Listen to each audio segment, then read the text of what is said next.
ഛത്തീസ്ഗഡിലെ കന്യാസ്ത്രീകളുടെ അറസ്റ്റിൽ സംഘപരിവാർ വിയോജിപ്പ് പരിഹരിക്കാൻ ബി.ജെ.പി. ജാമ്യത്തിന് പാർട്ടി ഇടപെട്ടതിൽ സംഘപരിവാർ സംഘടനയിൽ മുറുമുറുപ്പ്. ബി.ജെ.പി. സംസ്ഥാന അധ്യക്ഷൻ തിരുവനന്തപുരത്ത് ആർ.എസ്.എസ് നേതാക്കളുമായി കൂടിക്കാഴ്ച നടത്തുകയാണ്. വി.എസ്. അനു ചേരുന്നു വിവരങ്ങളുമായി.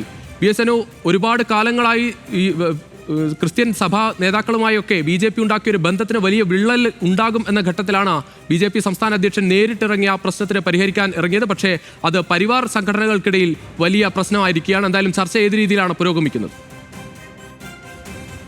ഛത്തീസ്ഗഡിലെ കന്യാസ്ത്രീകളുടെ അറസ്റ്റ് വിഷയത്തിൽ ബി.ജെ.പിയും സംഘപരിവാറും രണ്ട് തട്ടിലായിരുന്നു. അതായത് ആദ്യഘട്ടത്തിൽ തന്നെ ബി.ജെ.പി. സംസ്ഥാന അധ്യക്ഷൻ രാജീവ് ചന്ദ്രശേഖർ അവർ നിരപരാധികളാണെന്ന് പറഞ്ഞു. പക്ഷേ നേരെ വിപരീതമായ നിലപാടാണ് സംഘപരിവാർ സംഘടനകൾ സ്വീകരിച്ചത്. അപ്പോൾ വിശ്വ ഹിന്ദു പരിഷത്ത് ആയിക്കോട്ടെ, ആർ.എസ്.എസ് നേതാക്കളായിക്കോട്ടെ, മറ്റ് പരിവാർ സംഘടനകളൊക്കെ ഇപ്പൊ നമുക്കറിയാം ശശികലയൊക്കെ വലിയ രീതിയിൽ പരിഹസിച്ചുകൊണ്ടുള്ള പ്രസ്താവനകൾ നടത്തി.